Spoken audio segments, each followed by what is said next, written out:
Sporting CP boss Ruben Amorim has verbally agreed to become the next Manchester United manager, and various reports have shed light on whether he'll be installed in time to face Chelsea, how much Man United must pay and how much he'll earn. Man United sacked Erik ten Hag on Monday morning, with the club dissatisfied with results in both the Premier League and Europa League. The Daily Mail also stated a third reason behind the axe being swung was there were too few signs of improvement. The Red Devils have quickly installed Sporting manager Ruben Amorim as their #1 target. Talks between the clubs have opened and the 39-year-old is open to succeeding ten Hag at Old Trafford. And according to reporter Ben Jacobs, Amorim has verbally agreed to become Manchester United manager. Jacobs added when posting on X, sources in Portugal say Amorim has already said yes to Man United.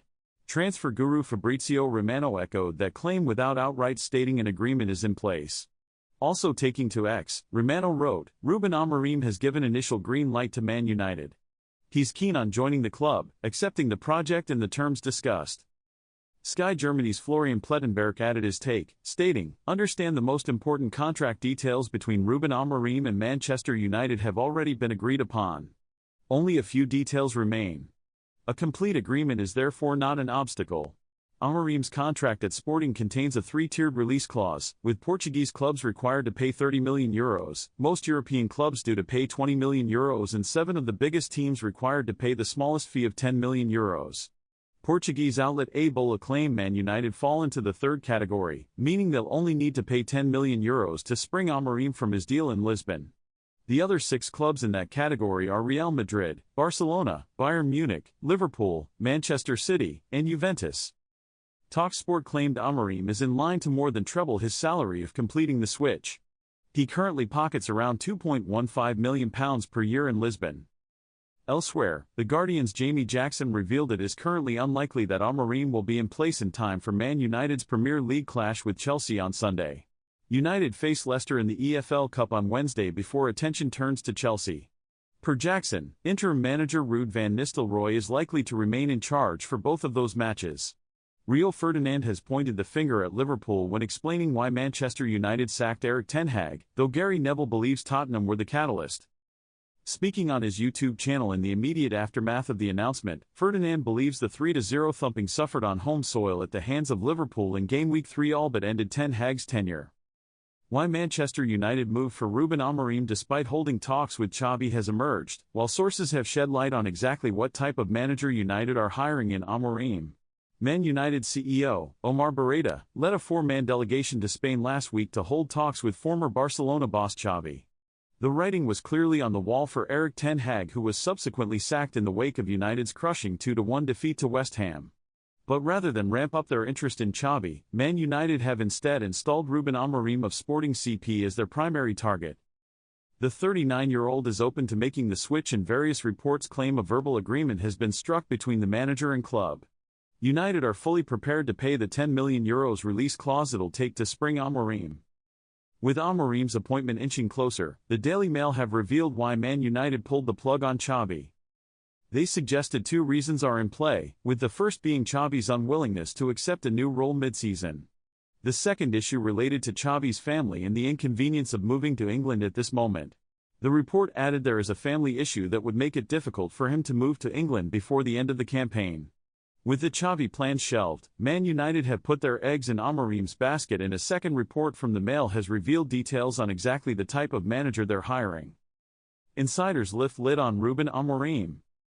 Amorim's managerial idol is José Mourinho, and the 39-year-old previously stressed Mourinho is his reference point and not Pep Guardiola. My reference has always been Mourinho, responded Amorim when asked the question, though he did admit Guardiola is currently the #1 manager in world football. The report then cited a former colleague of Amorim who requested to remain anonymous given he now works for another club. The best word to describe Ruben is genuine, said the source. He values relationships, makes everyone in the building feel heard from the team captain to office staff. It creates a winning mentality. He is loud but never aggressive or rude. He is a leader and makes everyone feel like they are working with him, not below him. But his best trait is communicating, making everyone feel united and trusted. Ruud van Nistelrooy has been criticized for failing to help Erik ten Hag turn results around at Manchester United after he was named as the club's interim manager. Ten Hag managed to keep his job over the last international break, but a 1-1 draw with Fenerbahce and a controversial 2-1 defeat to West Ham United saw the Man United hierarchy swing the axe. On Monday, the Red Devils announced that Ten Hag had been sacked, sparking plenty of speculation about possible replacements. Man United admire managers such as Xavi, Thomas Frank, Graham Potter, and Eddie Howe, though they have decided to chase Sporting CP coach Ruben Amorim as their number one target. Amorim has given an Old Trafford move the green light and is due to triple his earnings at United. Before they can appoint the 39-year-old, however, United must pay his €10 million, £8.3 million, $10.8 million, release clause. Van Nistelrooy will take charge of United until a long-term replacement for Ten Hag, most likely Amorim, officially walks through the door. That is despite the legendary former United striker only returning to the club in July. Just before Ten Hag's departure, former Crystal Palace chairman Simon Jordan brutally ripped into Van Nistelrooy and told United part owner Sir Jim Ratcliffe to go get a proper manager. If they recruited Van Nistelrooy with that in mind, to make him interim, then fair play to them, Jordan told TalkSport. He's part of a coaching setup that has created bugger all since he's walked through the door. So from my point of view, if you are alighting upon Van Nistelrooy to give him a chance, then you don't have an idea of the way it should be going in the first place. You should have clear visions. Van Nistelrooy has been brought in and there's no value added, in fact United are worse as a result. He's part of a coaching framework that Ten Hag sits on top of, that he's part of. There's nothing about Van Nistelrooy that I would suggest gives you any indication that he should get the job besides the fact there's history of Van Nistelrooy and Manchester United. Van Nistelrooy will have the backing of the United fans in their upcoming games as he registered 150 goals in 219 appearances for them during his playing days to establish himself as a modern-day great. The 48-year-old does have experience in being a first-team manager, having led PSV during the 2022-23 campaign. That season PSV finished second in the Eredivisie, winning 23 out of League 34 games but ultimately finishing 7 points behind champions Feyenoord, who were managed by Liverpool boss Arne Slot at that stage. Although, Van Nistelrooy did guide PSV to glory in both the KNVB Cup, Dutch Cup, and Johan Cruyff Shield, Dutch Super Cup. On Monday, journalist Chris Wheeler, who specializes in covering United, gave his immediate reaction to Van Nistelrooy becoming caretaker manager by writing, "From the moment Ruud van Nistelrooy returned to United this summer, it always felt as though the club had a ready-made replacement on hand if they had to sack Ten Hag. No surprise at all to see him step in." Sources have confirmed to Team Talk that Van Nistelrooy was well aware he might have to take temporary charge of United when initially being appointed as assistant manager. The pundit said, "Yesterday, versus West Ham, I was shocked to see Eriksen and Casemiro in central midfield and Ugarte on the bench. Ugarte was brought in as the successor to Casemiro and it's not started brilliantly for him, but I think things like that, if I was an owner looking at that I'd think hang on a minute, these two in midfield are getting on in age, and you've got a lad that's been brought in for 40-odd million quid who has got legs. I would be asking questions about that as an owner. The lack of a style of play has been a big problem too.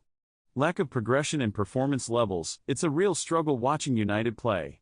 That's not changed in the past 18 months, and that in the end was as big a problem as the results." Ex-United captain Roy Keane, meanwhile, has written in an Instagram post, "In good teams, coaches hold players accountable. In great teams, players hold players accountable." That comes after Keane predicted the United players to cost Ten Hag's predecessor Ole Gunnar Solskjaer his job all the way back in 2020. After a dreadful 6-1 loss to Tottenham, Keane declared at the time, "I've been saying it for the last 12 months, year and a half. Their performance against Spurs was disgraceful. You all have bad days in football, but some of the players were a disgrace to the Man United badge. There are too many bluffers, and ultimately these players will cost Ole his job. The players he has got there, they threw the previous manager, José Mourinho, under the bus, and they will do the same to Ole.